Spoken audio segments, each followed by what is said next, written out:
Welcome to UNB's Light and Lens. I am Nahar Khan, and I'm in conversation with Professor Haider A Khan, who is currently a John Evans Distinguished University Professor and Professor of Economics at the Joseph Corbel School of International Studies, University of Denver. Professor Khan has published more than 25 books in several languages and more than 200 professional articles in international journals. He has been ranked among the top 1% of international economists. Professor Khan is also an award-winning poet, translator, and a literary and art critic. Recently, he published his latest book titled When the Earth Trembled, based on extensive historical documents and interviews, making it the most complete historical narrative and analysis of the great mass movements that led to the liberation of Bangladesh.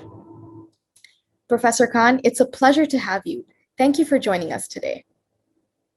Indeed, it is very good to see each other again after a hiatus during this COVID-stricken times.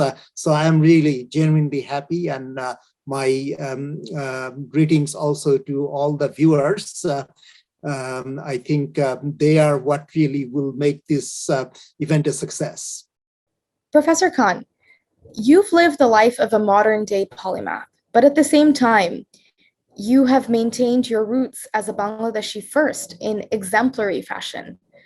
What made you decide to write this book on what is such a seminal event, Bangladesh's War of Liberation in 1971? It's a combination of many things, but fundamentally, I think two things. One is that I don't know if you can call it providential or not, but in the atmosphere in which I grew up and many of my friends grew up in then East Pakistan, I think we were all culturally very active.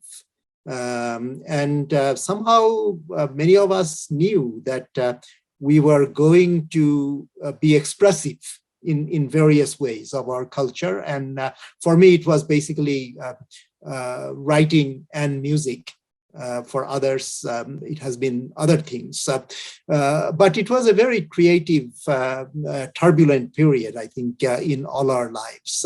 The second thing, of course, is that after these historical events happened and many other events happened subsequently, I started feeling the pull of history to present the right kind of narrative.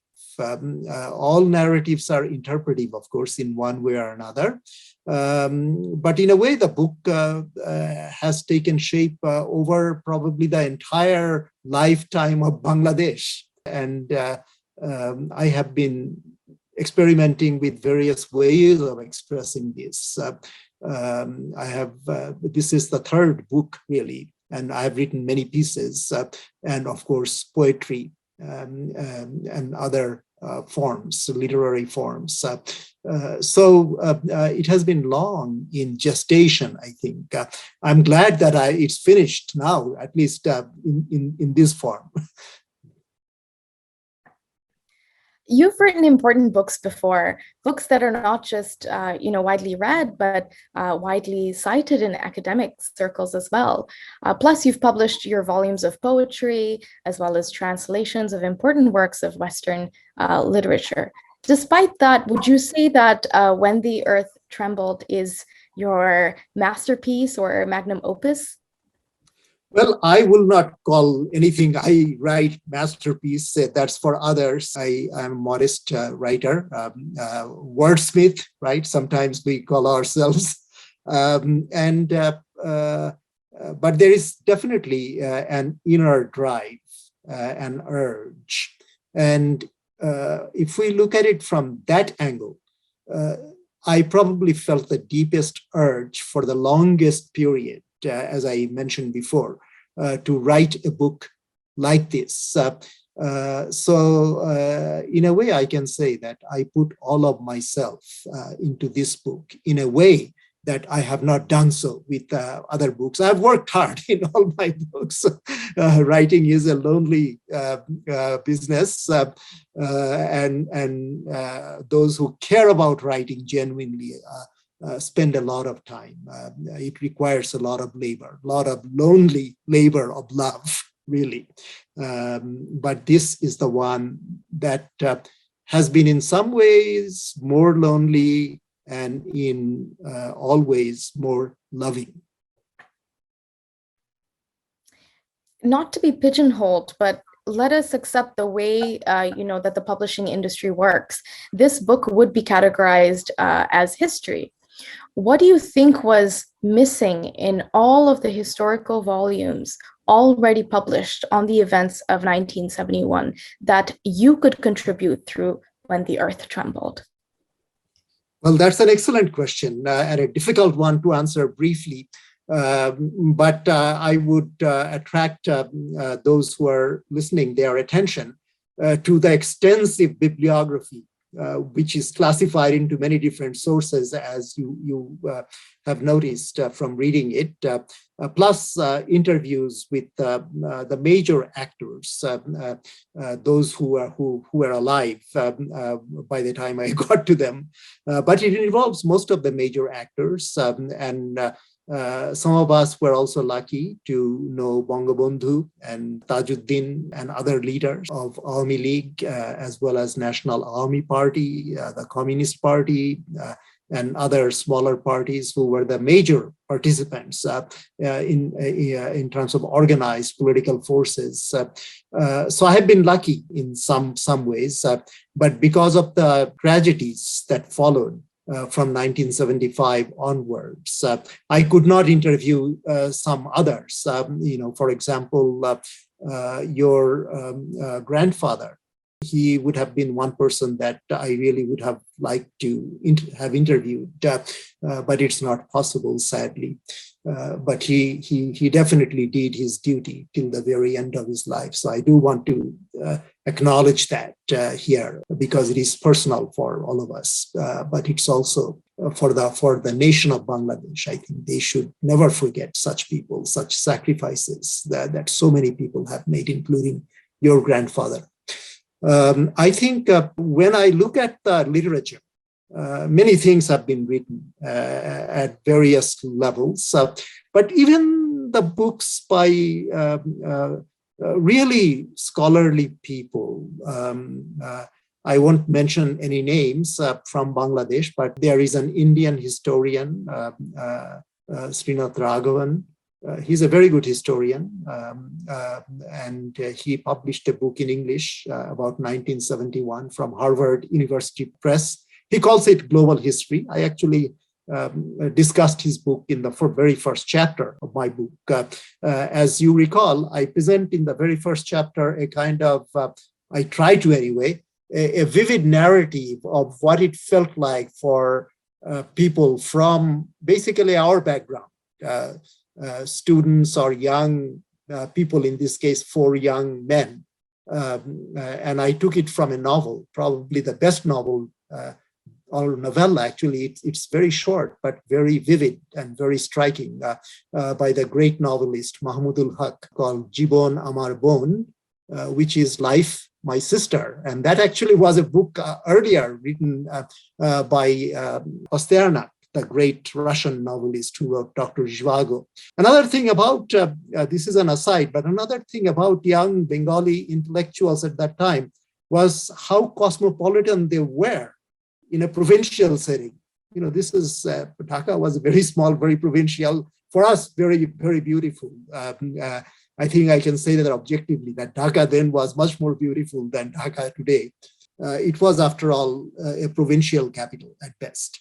But so many of us read, and it was mainly through reading, because you couldn't get global TV in those days. In fact, television came to Pakistan and to Dhaka in 1964. So we had that cosmopolitanism, which was in one sense abstract. In another sense, it came to us through reading literature from abroad of all kinds. And so in this conversation, you find all kinds of references, but also the complexity of the situation. And then I discuss Raghavan, because Raghavan basically, and I think many scholars who write from outside, they emphasize the global situation, they emphasize international factors, and Indians who are chauvinistic would claim that it was because of India that Bangladesh became independent. Well, immediately, certainly, India played a great role, and for that, I think all genuine patriotic Bangladeshis are and should be grateful. So without minimizing that, I think you still have to explore more deeply how a nation was born. What really led to it historically, because things just don't happen suddenly in history, although they are very complex. So the causality is indeed very complex. So I wanted to bring out the internal causality, as it were, from contradictions of Pakistan. And I started in 1947 for that reason in the substantive chapters of the book, which is basically from chapter 3 till chapter 7. And then I sum everything up and point to the future, because I think what happened in Bangladesh is not just dead history. The world is facing grave crisis today, especially the young people. Being a teacher, I know many young people, that's really one of the blessings of being a teacher. And I can see their anxieties, I can feel all the ways that the world is oppressive to them. And it makes me sad, but it also makes me hopeful that this book may go maybe a small distance in motivating some of them. That's why I wrote the final chapter, and I have my 11 points there, which of course, in a way, echo the 11 points during our struggle when I was a young student, like the ones I'm teaching now. The form of your narrative makes it obvious that, it wasn't just something you decided to do on a whim with the 50th anniversary of Bangladesh in mind. Rather, it's suggestive that, it suggests that years of meditation till you arrived at that kind of book you wanted to write. Can you tell us a little bit more about the process and the literary process of the book? Okay, well, we could probably talk for hours about such a process, which is never smooth, certainly. But let me go back to one part of the book, which is the meeting of 3rd of January that I described. Just before actually I had to leave on January 5th to join the World Youth Forum conference in New York. And I was transported there actually by some people who were mainly involved with Army League, but also with East Pakistan Student Union from our neighborhood. And I remember how vivid it was. I've never seen so many people together in a meeting. In some ways, I felt that everybody who was lucky enough to be there, and I quote William Wordsworth's poem from that poem, Prelude, which was about Wordsworth's experience with French Revolution in the 1790s, when he went to France with his friend. And he writes there that blessed it was to be alive that day, but to be young was very heaven, and I still feel that way, that when I reflect on these things, I become young again. And I hope people will get that feel through the book. But the process, because of the events, because of the tragedy, was at times very painful, because you don't want to relive those bad moments, but you must, as a historian, as a person who is interested in a multi-layered truth. But then there were those moments of great elation and excitement. Maybe in some ways, when you are young, you are foolish and lucky. Because you never think of the dangers, that might come. And I have described many such events in the city of Dhaka, especially at the University of Dhaka. So in some ways, we were foolish. We knew deeply. I mean, we are not great thinkers, any of us, and I wouldn't claim that role for myself even now. But we felt, I think, in our bones that we wanted to change the world. And we did, young as we were, feel very firmly, very intensely that we could. And that's Obama's slogan, yes, we can. But I'm not sure that he really meant it in the way that we felt it in our times. You've offered in this book a new dynamic ontological theory that you call dynamic eventualization theory. Could you explain that aspect a bit more for us? Yeah, it relates to your last question about the process also. I wouldn't go into the philosophical, technical aspects. This is not an academic seminar, and I want what I say to be understandable by educated, thinking people everywhere. But in my student life, also, I guess the rebellion happened during the liberation struggles of Bangladesh. I'm not the only one. I remember being at the university in America and then feeling, on the one hand, it was great because you can read so many things, you can take so many courses, you have studied in Canada, so you know Canadian system, but American system at the undergraduate level is even more open. And so for me, it was just like being a kid in a candy store. The candies being all these new kinds of thought. But then I became a bit disappointed with my teachers and students and the setting. And so I thought that maybe I should experience the world and not just sit in a classroom. And I was lucky because I could sing. So I took some time off from the university and I first eked out a living in the Greenwich Village in New York, the village as we call it. And then I went to Paris. And Paris was really a throbbing, pulsating, vibrating, lively city in all senses of that word, the city of lights. And colors of all sorts. And I lived in Quartier Latin, the Latin quarters near Sorbonne and the left bank. There were many radicals who were active. And there was a very radical professor named Alain Badiou. He's still alive.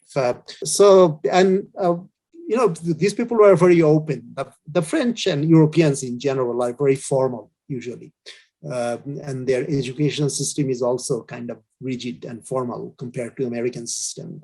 But these younger people, the generation of 1968, they are called sometimes, they were more open, more friendly. They were asking difficult questions about the world. They were taking nothing for granted. And that's the way I was at that time. I still am, I hope. So I attended some of these seminars by various people. You may have heard some of them, but you is the one I have used more than anyone else here. But then another person was Gilles Deleuze, who passed away some time ago. But Deleuze was an amazing professor and activist. They were all activists and teachers.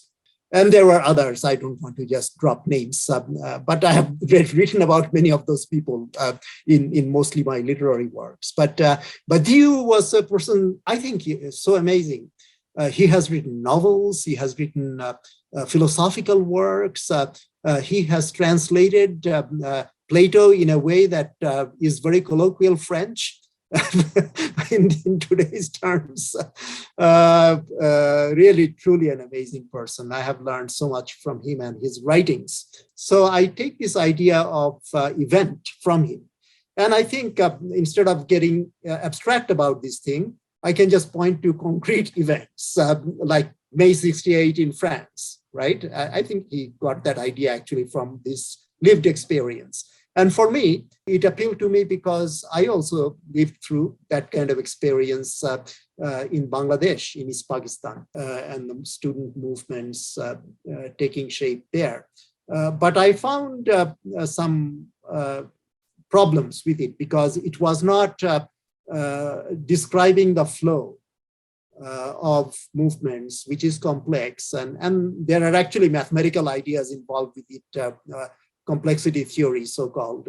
But I don't think I want to go into those things. But roughly, a mass movement is really a polyphony of some sort, although it might seem like cacophony at times, with so many voices shouting at one another, so many groups fighting for space, political space. But there is a direction of the movement over time. And I describe in those chapters in my book, starting with chapter 3 and going all the way to the end of the book, how these flows, which were also not always going forward, sometimes they were going backward. So they were ebbing in a way, but there was this momentum, and main actors were people, but leadership also mattered. But leadership was created really by the movement ultimately. So there are many angles, and I hope that people will read the book and they will pick up on this and they will raise questions and problems. This can start a process of seeking many paths forward, which I think young people in particular are seeking right now. And I hope it will help them in that way. Not, I don't want to be just put in a library and encyclopedia of philosophical concepts, etc. I want my ideas to, in some ways, to be living ideas that will not just inspire people, but will also give them some guideline for action. Thank you for sharing that, Professor Khan. Your journey is incredibly inspiring. Finally, what is the one message that you as the author would like readers to take away from reading When the Earth Trembled? Well, that's a very difficult question. It's hard to sum things up. There is that famous story of somebody who wrote a long letter to his friend. And then at the end, he said, I would have written you a much shorter letter if I had more time to do it. But I think I can answer that question by saying first that people, especially young people, should go and read those 11 points at the end, that are call to action and guide to action. And I hope they're helpful, but especially point number 10 and 11 will be helpful. So maybe instead of putting it in 1 point, I will put it in 2 points. One is the idea that movements always start as if they are scattered, insignificant events. If you think of the Arab Spring that started in Tunisia, it was like that. But then they become stronger movements under some conditions. So I should say that there is a kind of kaleidoscopic nature of movements. When I was a child, I loved kaleidoscopes, all these colors, all these shapes, and I think it's a great metaphor for social and political movements. And I still love kaleidoscopes, by the way. I'm still a child at heart. And together with that, the message then is that there will be a way that movements can move forward, but each movement has to discover that for itself. And it is my hope and my really deep wish that young people will discover their own truth, their own way of making this world a better place. And I know and I believe that they can. And I hope that, somewhere in the back of this movement, I can also find my place and I can be with these young people. Thank you, Professor Khan. I think that's so empowering, for the rest of us to give us that sort of information where we can make our takeaways from it and really utilize our critical thinking. It shapes the future generations in a really incredible way. Thank you so much for joining us today in commemorating the centenary year of Bangabandhu Sheikh Mujibur Rahman and the 50th anniversary of the emergence of Bangladesh. When the Earth Trembled is a very powerful and illuminating account of Bangladesh, and you draw on some really crucial and important lessons for your readers, and as mentioned, especially the future generations of Bangladesh. So thank you for deepening our understanding of Bangladesh's historical, cultural, and social aspects. On behalf of UNB, thank you so much for joining us today. Thank you all, and thank you for asking such great questions. Really, it made me think a lot more than I, I thought I would have to, and that has been of great benefit to me. I hope it will be of such benefit to the listeners also.